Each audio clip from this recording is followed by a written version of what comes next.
Welcome to McKay Memorial in beautiful downtown Soap Lake.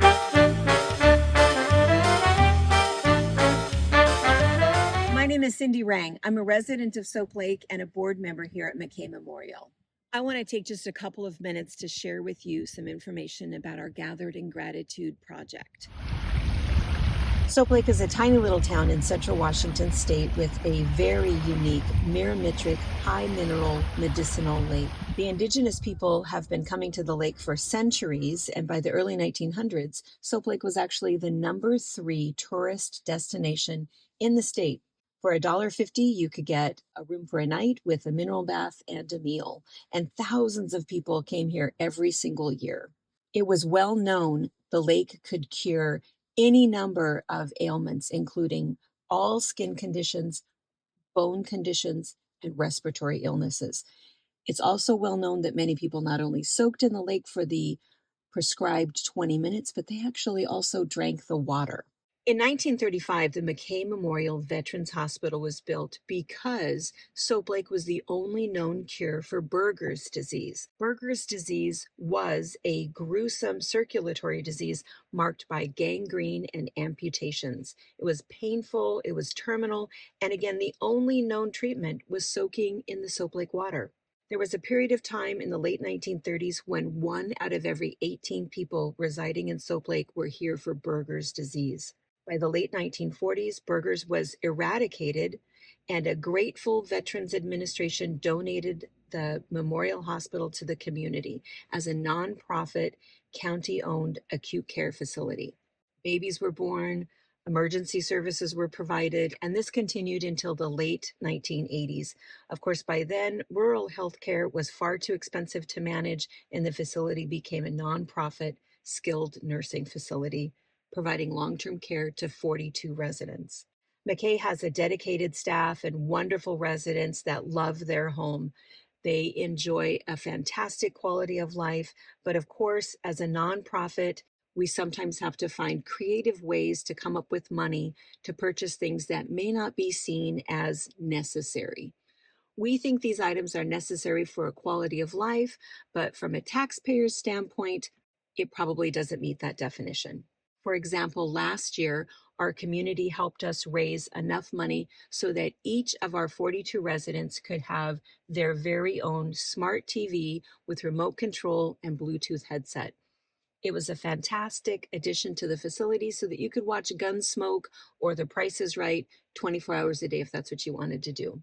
This year, what we really need is a second vehicle. We have a wonderful large capacity van that works great for activities, but sometimes somebody has a medical appointment or needs some other transportation, and unfortunately, medical services always trump activities. So we need a second van. Our residents would benefit from a van due to we have other appointments, we have people that want to go out and do one-on-ones, then sometimes we need to do that in end-of-life care. I have taken a resident that I requested to get her nails done, and I took her, and she died a couple weeks later, and her family still talks to us to this day for that. Just me spending an extra minute with her, and I think that is beneficial. Being able to go to the plays in Salt Lake or just to the school and be a short trip instead of having to take the bus, and being able to get a few people in the van would be fabulous. They can't see out the bus windows with the seats up, so being able to take them in a van to go look at Christmas lights or something would be fabulous. It would just bring joy to them to know when, they have doctor's appointments and the bus is in use, that we would be able to help them. We also have some limitations on size of wheelchairs that can be loaded in our ramp, which would be eliminated with the van option. And so those residents would also be able to remain in their chair and be able to go to appointments or activities that they are currently struggling to get to as well. It would be something that would just be a huge blessing, where even just going to see Christmas lights, more than 3 or 4 residents can actually go, and they would be able to bring more people to enjoy those activities out in the community that they miss by being here at our facility. We do a lot of month in advance planning, and so it makes it hard when they are waiting for this day and we have to cancel. So if we had a van, they could either take that resident, we would be able to take the bus and go do our activity with them, fishing, and we go to Deutsches Fest, we go to the dam. We've been Wanapum Dam, we've been to Grand Coulee, lavender farms all throughout Grant County and Wenatchee.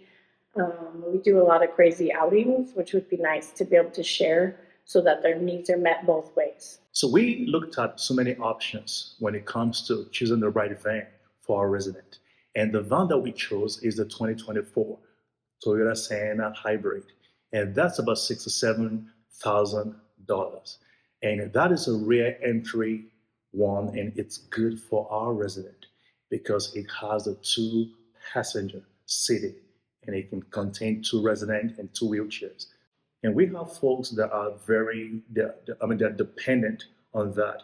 So that way it can contain 2 residents with 2 wheelchairs coming in from the back. And that will be for easy transportation of our resident.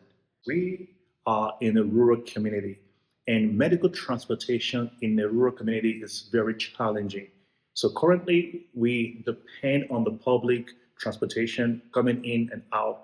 And we also have a bus right now that sometimes malfunction.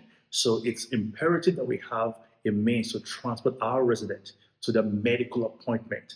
We take folks all the way from Wenatchee, Soap Lake, Grand Coulee, Coulee City, Moses Lake. So these are some of the areas our residents are coming from. So we have to have a van that will help us take folks to the appointment. So if you're still with us, it's time for me to tell you what our plan is. We're hoping you'll just buy us a cup of coffee. That's it. So tomorrow morning, when you're on your way to work, instead of pulling through that coffee spot and ordering your grande double mocha with 2 extra shots, we're just hoping maybe you will click on the link below for our donate button and just donate that money to McKay. $10. That's all we're asking for. If 7,000 people give us $10 each, that'll be enough. That's enough to make such a humongous impact on the quality of lives for these people that mean so much to us. So whatever you want to think, whether you want to say that you're going to skip a cup of coffee, buy us a cup of coffee, take a cup of coffee to work today, whatever it is, we just want you to have a cup of coffee with us. Why don't you come and have some coffee with me? Come have a coffee with us. Hello, please come and have coffee with us here at McKay Rehab. Come have some coffee with us. So come have a cup of coffee with us. Have a cup of coffee with us.